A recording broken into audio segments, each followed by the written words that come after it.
SMA Negeri 2 Kota Serang merupakan salah satu dan satu-satunya sekolah yang berbasis spiritual. Hal ini dibuktikan dengan beberapa program keagamaan yang ada seperti pembiasaan Asmaul Husna, BTQ, sholat duha berjamaah, tahfiz dan tahsin, serta pembiasaan sholat berjamaah.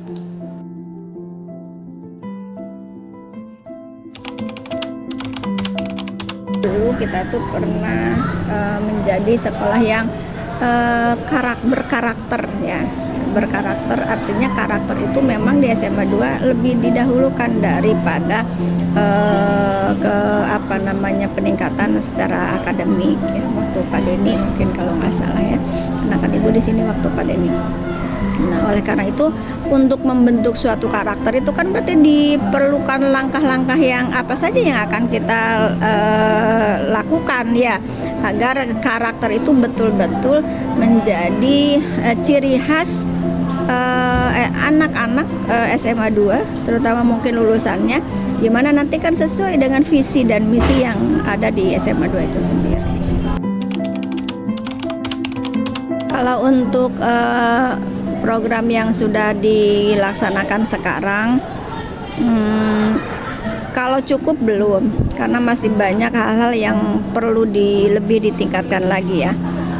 Dievaluasi sejauh mana hasilnya, kemudian bagaimana pelaksanaannya, apa saja rintangan-rintangan atau masalah-masalah yang terjadi yang harus betul-betul diuraikan.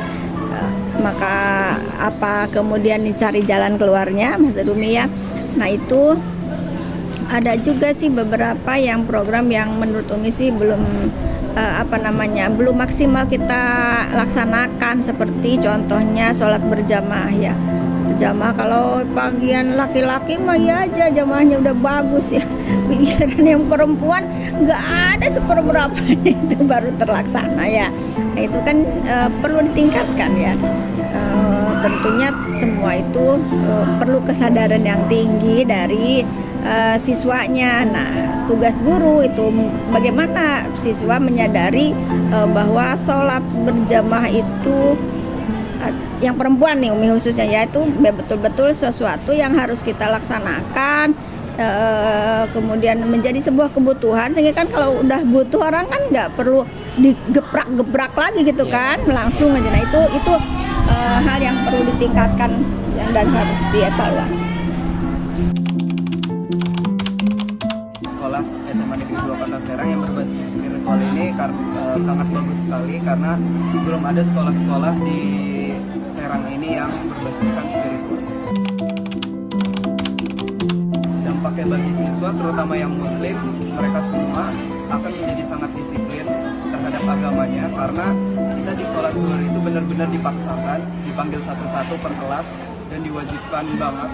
Jadi siswa-siswi itu bakal disiplin banget. Menurut saya, tetap toleransi di sekolah ini itu akan membuat kerukunan, terciptanya kerukunan di sekolah SMA Negeri 2 Kota Serang ini, karena tidak akan adanya bullying tentang perbedaan agama. Jadi nggak ada tuh yang kayak merendahin karena perbedaan agama. Nama saya Jose Rafa. Saya merupakan siswa di SMA 2 Kota Serang, yang dimana sekolah ini merupakan sekolah pertama di Kota Serang yang berbasis spiritual, terutama agama Islam. Dan kebetulan, saya non-Islam. Untungnya, sekolah ini menyediakan wadah bagi siswa-siswi non-Islam dalam menggali ilmu kerohaniannya. PMK, Persekutuan Murid Kristus, wadah bagi kami melakukannya. Jadi tujuannya dibentuk persekutuan ini sebagai wadah bagi siswa-siswa Kristen untuk bisa bertumbuh bersama dalam Tuhan, mendapat pengenalan baru akan Tuhan, dan bisa kemudian terarah sehingga tidak menjadi liar di dalam pergaulan-pergaulan yang buruk.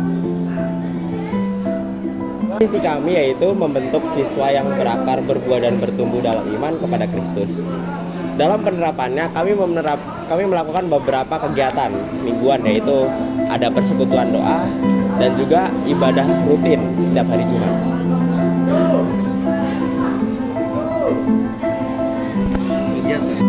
Jadi persekutuan ini sudah ada sejak tahun 1993, tapi secara resmi ada di sekolah ini sejak tahun 2006. Tujuannya didirikan persekutuan ini adalah sebagai wadah bagi siswa-siswa Kristen untuk bertumbuh di dalam Tuhan, sehingga kami dapat menjangkau siswa-siswa ini untuk dibina lebih lagi, mendekatkan diri kepada Tuhan, sehingga nantinya tidak liar.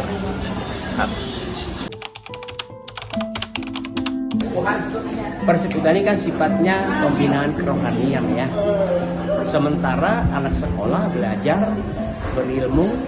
Nah, tentu supaya ada keseimbangan antara berilmu, beriman, dan berakhlak. Oleh karena itu, persekutuan ini melengkapi sehingga tujuan pembelajaran yang seharusnya menghasilkan pengetahuan atau knowledge, kemudian keterampilan atau skill, dan akhlak atau attitude. Nah, di dalam attitude inilah yang muncul nanti attitude orang beriman, sehingga dia perlu dibina dalam hal kerohanian.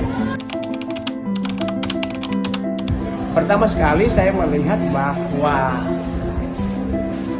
anak-anak yang belajar itu kurang mendapatkan tambahan selain pembelajaran di kelas. Karena itu saya berpikir